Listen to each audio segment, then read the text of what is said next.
గతసారి మనం చాలా అందమైన విషయం మాట్లాడాం కదా. మన చేతలన్నీ ఒకదానితో ఒకటి అల్లుకుపోయి ఉంటాయని, ఒకరు చేసే మంచి పని మరొకరికి చేరుతుందని. అవును, కృష్ణుడు చెప్పాడు కదా, చేసే పని మంచిదైతే అది చుట్టూ ఉన్న వాళ్ళకి కూడా మంచి చేస్తుందని. అంతేకాదు, కృతజ్ఞత గురించి కూడా మాట్లాడాం. కృతజ్ఞంగా ఉంటే మనకు మంచి అనిపిస్తుందని. బాగా గుర్తుందే మీకు రెండింటికి. ఇప్పుడు కృష్ణుడు మరో అడుగు ముందుకు వెళ్తున్నాడు. మనం చేసే పనిని ఎలా చేయాలో చెప్తున్నాడు. ఇప్పుడు చూద్దాం.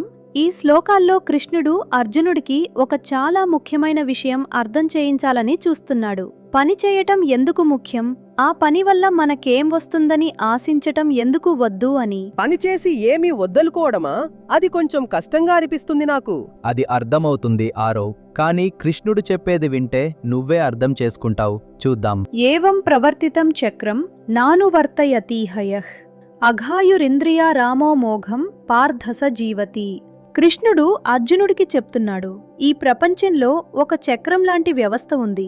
ఒకరు ఇస్తారు, ఒకరు తీసుకుంటారు, ఒకరు చేస్తారు, ఒకరికి ఉపయోగపడతారు. ఆ చక్రంలో తాను భాగం కాకుండా కేవలం తన కోసమే జీవించే వ్యక్తి, అతని జీవితం వృధా అని కృష్ణుడు అంటున్నాడు. ఆ చక్రమంటే ఏంటమ్మా? నిజంగా చక్రమా?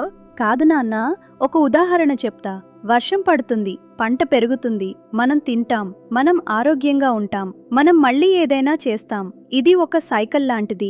ఎవరైనా ఇందులో తమ వంతు చేయకపోతే ఆ సైకిల్ తెగిపోతుంది. అంటే అందరూ ఏదో ఒకటి చేయాలి కదా. అవును మీరా, ఇక్కడ కృష్ణుడు చెప్పేది కేవలం తన కోసమే, తన ఆనందం కోసమే జీవించే వ్యక్తి ఆ చక్రం నుండి తప్పుకుంటున్నాడు. అది జీవితాన్ని వృధా చేసుకోవడమే అవుతుంది. అంటే మనం ఇతరుల కోసం కూడా ఏదైనా చెయ్యాలా? అదే, ఒక్కసారి ఊహించు. నువ్వు పార్కులో ఆడుతున్నావు, అక్కడ చెత్త పడి ఉంది, ఎవరూ చూడడం లేదు. నువ్వు తీసి డస్ట్బిన్లో వేస్తావా? ఎవరూ చూడకపోతే ఒక్కోసారి వేయను కూడా. నిజాయితీగా చెప్పావు, కానీ అదే అసలు విషయం. ఎవరైనా చూస్తున్నారా అని కాదు, ఆ పార్క్ అందరిది కదా అని చెయ్యడమే నిజమైన ఆనందం. ప్రపంచం కోసం చెయ్యడమే నిజమైన జీవితం. అదే ఈ శ్లోకం చెప్తున్నది. కానీ ఎవరూ చూడకపోతే మంచి చేసినట్టు ఎలా తెలుస్తుంది? అదే అసలు విషయం మీరా, మనకే తెలుస్తుంది. మనకు లోపలే ఒక ఆనందం అనిపిస్తుంది. అదే నిజమైన ఫుల్ఫిల్మెంట్. తన కోసమే కాదు, ఇతరుల కోసం కూడా జీవించడమే నిజమైన జీవితం. అది ఈ శ్లోకం ఇచ్చే పాఠం. ఇప్పుడు తర్వాతి శ్లోకం చూద్దాం. కృష్ణుడిక్కడ ఒక వేరే రకమైన మనిషి గురించి చెప్తున్నాడు. యస్త్వాత్మరతిరేవ స్యాదాత్మ తృప్తశ్చ మానవః ఆత్మన్యేవ చ సంతుష్టస్తస్య కార్యం న విద్యతే. ఇక్కడ కృష్ణుడు చెప్తున్నాడు, ఒక మనిషి తన లోపల నిండుగా ఉంటే, తనలోనే ఆనందం కనుగొంటే, తనలోనే తృప్తిగా ఉంటే అతనికి బయటి నుండి ఏమీ అక్కర్లేదు. అతనికి ఏ పని చెయ్యాలనే బాధ్యత కూడా ఉండదు. అంటే అలాంటి మనిషి ఏమీ చేయకుండా కూర్చుంటాడా? మంచి ప్రశ్న ఆరవ్. కృష్ణుడు చెప్పేది అలాంటి మనిషి చాలా అరుదు. అతను పూర్తిగా లోపలి నుండి నిండిపోయిన వ్యక్తి. బయటి ప్రశంస కావాలని, బహుమానం కావాలని, గుర్తింపు కావాలని ఏమీ అనిపించదు అతనికి. అలాంటి మనిషి ఎవరైనా ఉంటారా నాన్న? చాలా తక్కువ మంది ఉంటారు మీరా. కాని కృష్ణుడు అర్జునుడికి ఇది చెప్పడం ఎందుకంటే మనం కూడా కొంచెం కొంచెం ఆ దిశగా వెళ్ళవచ్చు. బయటి ప్రశంస కోసం కాకుండా లోపల నుండి వచ్చే ఆనందం కోసం పనిచేయడం నేర్చుకోవచ్చు. నాకు అర్థమైంది. అంటే ఎవరైనా బాధ చేశావు అన్నప్పుడే సంతోషపడకుండా నేనే నాకు బాధ చేశాను అనుకోగలగరమా? అద్భుతంగా చెప్పేవారో. అదే నిజమైన సంతోషం బయట నుండి రాదు, లోపల నుండి వస్తుంది. అదే ఈ శ్లోకం చెప్తున్నది. అంటే టీచర్ మెచ్చుకోకపోయినా నేను బాగా చేశానని నాకే తెలిసినా చాలు అని. అవును మీరా, నువ్వు నీ వంతు మంచిగా చేశావని నీకే తెలిస్తే అది చాలు. నిజమైన సంతోషం లోపల నుండే వస్తుంది, బయటి నుండి కాదు. ఇప్పుడు చూడండి, కృష్ణుడు ఇంకా లోతుగా చెప్తున్నాడు తర్వాతి శ్లోకంలో. నైవ తస్య కృతేనార్ధో నా కృతే నేహ కశ్చన నచాస్య సర్వభూతేషు కశ్చిదర్ధవ్యపాశ్రయః.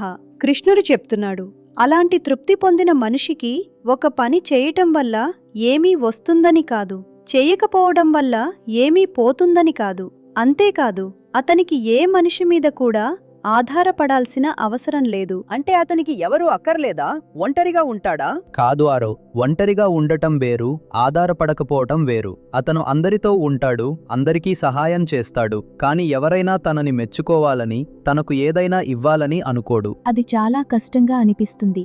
ఎవరైనా మెచ్చుకుంటే బాగుంటుంది కదా. నిజమే మీరా, మెచ్చుకోవటం బాగుంటుంది. కానీ మెచ్చుకోకపోతే నిరాశపడిపోకుండా ఉండగలగడమే అసలు స్ట్రెంగ్త్. అది నేర్చుకోవటానికి కొంత సమయం పడుతుంది. అంటే ఒక పని చేసి ఎవరైనా థ్యాంక్స్ చెప్పారా లేదా అని చూడకుండా ఉండటమా? అవును, పని చేయటం నీ చేతిలో ఉంది, ఎవరు ఏమనుకుంటారు అనేది నీ చేతిలో లేదు. అందుకే ఆ ఒక్క విషయం మీదే ఫోకస్ పెట్టడం, పని సరిగ్గా చెయ్యటం, అదే సెల్ఫ్ రిలయన్స్. తన పని తాను చేసుకుపోవటంలోనే ఆనందం ఉంటుంది. నాన్న, కృష్ణుడు ఇవన్నీ ఎందుకు అర్జునుడికి చెప్తున్నాడు? ఎందుకంటే అర్జునుడు చాలా కన్ఫ్యూజ్డ్గా ఉన్నాడు మీరా. ఈ యుద్ధం చేస్తే నాకేం వస్తుంది, చెయ్యకపోతే ఏం పోతుంది అని ఆలోచిస్తున్నాడు. కృష్ణుడు చెప్తున్నాడు, ఆ ప్రశ్నే తప్పు. నీ డ్రామేమిటో అది చెయ్యి, రిజల్ట్ గురించి ఆలోచించకు. ఇప్పుడు తర్వాతి శ్లోకంలో కృష్ణుడు ఇదే మాటని మరింత నేరుగా చెప్తున్నాడు. చూద్దాం. తస్మాదసక్తః సతతం కార్యం కర్మ సమాచర, అసక్తో హ్యాచరన్ కర్మ పరమాప్నోతి పూరుషః. ఇది చాలా ముఖ్యమైన శ్లోకం. కృష్ణుడు అంటున్నాడు, అందుకే ఫలితం మీద ఆసక్తి లేకుండా నీ పని నువ్వు చేయి. ఫలితాన్ని ఆశించకుండా పనిచేసే మనిషే నిజంగా గొప్పదాన్ని సాధిస్తాడు. ఆసక్తః అంటే ఏంటమ్మా? అసక్తః అంటే అంటుకుపోకుండా, ఫలితానికి అంటుకుపోకుండా, అది వస్తే సంతోషం, రాకపోతే నిరాశ అని కాకుండా పని చేయటంలోనే ఉండటం. అంటే రిజల్ట్ గురించి ఆలోచించకుండా పని చేయడమా? అవును మీరా, ఇక్కడ కామ అనే మాట వస్తుంది. కామ అంటే మనం చేసే పనులు, వాటి ఎఫెక్ట్స్. కృష్ణుడు చెప్తున్నాడు, నీ కామ నీది, నీ పని నీది. ఆ పనిలో నీ పూర్తి మనసు పెట్టు. రిజల్ట్ ఏమొస్తుందో అది నీ చేతిలో లేదు. కానీ నాన్న, రిజల్ట్ లేకపోతే పని చేయడం ఎందుకు? ఉదాహరణకి ఎగ్జామ్లో మార్క్స్ రాకపోతే చదవడం ఎందుకు? మంచి ప్రశ్న. ఒక్కసారి ఆలోచించు. నువ్వు చదువుతున్నప్పుడు నిజంగా అర్థమైతే నువ్వు నేర్చుకున్నావు. ఆ నేర్చుకోవడమే నీకు చేరింది. మార్క్స్ వస్తే బోనస్. కానీ నేర్చుకోవడం కోసం చదివితే ఆ మజా వేరేగా ఉంటుంది. మార్క్స్ కోసమే చదివితే ఉండే టెన్షన్ వేరేగా ఉంటుంది. నిజమే నాన్న, ఒక్కోసారి ఏదైనా సబ్జెక్ట్ నచ్చినప్పుడు చదివితే చాలా ఫన్ అనిపిస్తుంది. మార్క్స్ కోసం చదివినప్పుడు బోరింగ్ అనిపిస్తుంది. అదే కృష్ణుడు చెప్తున్నది. నేర్చుకోవడం కోసం చదువు, అది నీ బెస్ట్ ఎఫర్ట్. మార్క్స్ తమంతట తాము వస్తాయి. Focus on doing your best, not on what you get from it. అదే ఈ శ్లోకం ఇచ్చే పాఠం. అర్జునుడికి ఇది అర్థమైందా నాన్న? కృష్ణుడు చాలా పేషెంట్గా చెప్తున్నాడు మీరా. అర్జునుడు వినడానికి తయారుగా ఉన్నాడు, అది ముఖ్యం. ఇప్పుడు చూద్దాం. చివరి శ్లోకంలో కృష్ణుడు చాలా పెద్ద విషయం చెప్తున్నాడు. కర్మణైవహి సంసిద్ధిమాస్థిత జనకాదయః లోక సంగ్రహమేవాపి సంపశ్యన్కర్తుమర్హసి. ఇక్కడ కృష్ణుడు జనకుడు అనే రాజు పేరు చెప్తున్నాడు. జనకుడు రాజు, కాని అతను తన పనిని పూర్తి నిర్లిప్తంగా చేసేవాడు, ఫలితం మీద ఆసక్తి లేకుండా. అందుకే అతను గొప్పతనాన్ని సాధించాడు. కృష్ణుడు అర్జునుడికి చెప్తున్నాడు, నువ్వు కూడా ఇలాంటి వాళ్ళని చూసి నేర్చుకో. అంతేకాదు, నువ్వు చేసే పని ప్రపంచాన్ని ఒకచోట నిలుపుతుంది. అందుకే చేయి. లోక సంగ్రహం అంటే ఏంటమ్మా? లోక సంగ్రహం అంటే ప్రపంచాన్ని కలిపి ఉంచడం. మనం మంచి పని చేసినప్పుడు చుట్టూ ఉన్నవాళ్లకి కూడా ఇన్స్పిరేషన్ అవుతాం. ఒకరు మంచి చేస్తే మరొకరు చూసి మంచి చేస్తారు. అలా ప్రపంచం కలిసి ఉంటుంది. అంటే మనం మంచి చేస్తే ఇతరులు కూడా మంచి చేస్తారా, ఇస్తారా? అవును మీరా, అది చాలా నిజం. ఒక్కసారి క్లాస్లో ఆలోచించు. ఒక పిల్లాడు టీచర్ అడగకుండా బోర్డ్ తురిచాడు అనుకో, మర్నాడు మరో పిల్లాడు కూడా చేస్తాడు. ఒకరి మంచి పని మరొకరికి దారి చూపిస్తుంది. నానా, జనకుడు రాజు అయినా ఇలా చేశాడా? రాజులకు అన్నీ వస్తాయి కదా, వాళ్ళకెందుకు సెల్ఫ్లెస్లీ చేయాలని అనిపిస్తుంది? చాలా మంచి ప్రశ్న ఆరో. జనకుడికి అన్నీ ఉన్నాయి, రాజ్యం, సంపద, గుర్తింపు. కాని అతను అర్థం చేసుకున్నాడు, ఇవన్నీ ఉన్నప్పటికీ తన పని తాను సరిగ్గా చెయ్యడమే నిజమైన గొప్పతనం అని. అందుకే అతను చరిత్రలో నిలిచిపోయాడు. కృష్ణుడు ఇక్కడ అర్జునుడికి చెప్తున్నాడు, నువ్వు కూడా అలాంటి వాళ్ల ఫుట్ స్టెప్స్ లో నడు. నీ పని నువ్వు చేయి, ప్రపంచం కోసం చేయి. అర్జునుడు జనకుడిలా అవుతాడా నాన్న? కృష్ణుడు అందుకే చెప్తున్నాడు మీరా, నువ్వు ఇతరులకు ఉదాహరణగా నిలవగలవు. నీ పనితో, నీ నిర్లిప్తతో, నీ యాక్షన్స్ ఇతరులకు ఇన్స్పిరేషన్ అవుతాయి. ఈ 5 శ్లోకాలు కలిసి ఒక పెద్ద విషయం చెప్తున్నాయి. మొదట కృష్ణుడు చెప్పాడు, ఆ చక్రంలో భాగమవ్వు. తర్వాత చెప్పాడు, లోపల నుండి నిండుగా ఉండు. అప్పుడు చెప్పాడు, ఎవరి మీద ఆధారపడకు. తర్వాత చెప్పాడు, ఫలితానికి అంటుకుపోకుండా పని చెయ్యి. చివరగా చెప్పాడు, నీ పని ప్రపంచానికి దారి చూపిస్తుంది. అంటే ఇవన్నీ ఒకే విషయం గురించా నాన్న? అవును, సెల్ఫ్లెస్ యాక్షన్ ఫలాపేక్ష లేకుండా చేసే పని. అదే ఈ అన్ని శ్లోకాల సారం. నాన్న, అది నాకు కూడా చేయగలనా? నువ్విప్పటికే చేస్తున్నావు మీరా.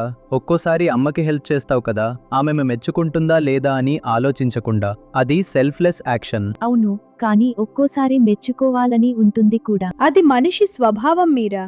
మెచ్చుకోవాలని అనిపించడం తప్పు కాదు, కానీ మెచ్చుకోకపోయినా నిరాశపడకుండా ఉండటం నేర్చుకోవడమే గ్రోత్. అమ్మా, జామ అంటే ఇదేనా? సెల్ఫ్లెస్ గా పనిచేయడమా? జామా అంటే ఏది సరైనదో అది చేయడం, కష్టంగా ఉన్నా కూడా. సెల్ఫ్లెస్ గా పనిచేయడం అందులో ఒక భాగం. కానీ జామా మరింత పెద్దది. నీ రెస్పాన్సిబిలిటీ, నీ రోల్, నీ కాన్సియన్స్ అన్నీ కలిపి చెప్పే పని. అర్జునుడికి ఇప్పుడు కొంచెం క్లియర్ అయిందా కృష్ణుడు చెప్పేది? కృష్ణుడు చాలా పేషెంట్లీ అర్జునుడిని ఒక్కో అడుగు ముందుకు తీసుకెళ్తున్నాడు. అర్జునాలో కన్ఫ్యూజన్ తగ్గుతోంది, కానీ ఇంకా అతనికి చాలా ప్రశ్నలు ఉన్నాయి. ఏం ప్రశ్నలు నాన్న? అర్జునుడు అడగబోయే ప్రశ్న చాలా ఇంట్రెస్టింగ్ గా ఉంటుంది మీరా. కృష్ణుడు సెల్ఫ్లెస్ గా పనిచేయి అంటున్నాడు, కానీ అర్జునుడికి అనిపిస్తుంది, అయితే మనుషులు చెడు ఎందుకు చేస్తారు? వాళ్ళని ఏది ఆపుతుంది సెల్ఫ్లెస్ గా ఉండకుండా? ఆ ప్రశ్నకి కృష్ణుడు ఏం చెప్తాడో అది చాలా పవర్ఫుల్ గా ఉంటుంది. అమ్మా, కృష్ణుడు ఏం చెప్తారు? మనుషులు చెడు ఎందుకు చేస్తారు? కృష్ణుడు దానికి ఒక్క మాటలో జవాబు చెప్తాడు. ఆ ఒక్క మాట విన్నప్పుడు అవును, ఇది నిజమే కదా అని అనిపిస్తుంది. ఏ మాట నాన్న? కృష్ణుడు చెప్తాడు, మనిషిలో ఒక ఎనిమి ఉంటుందని.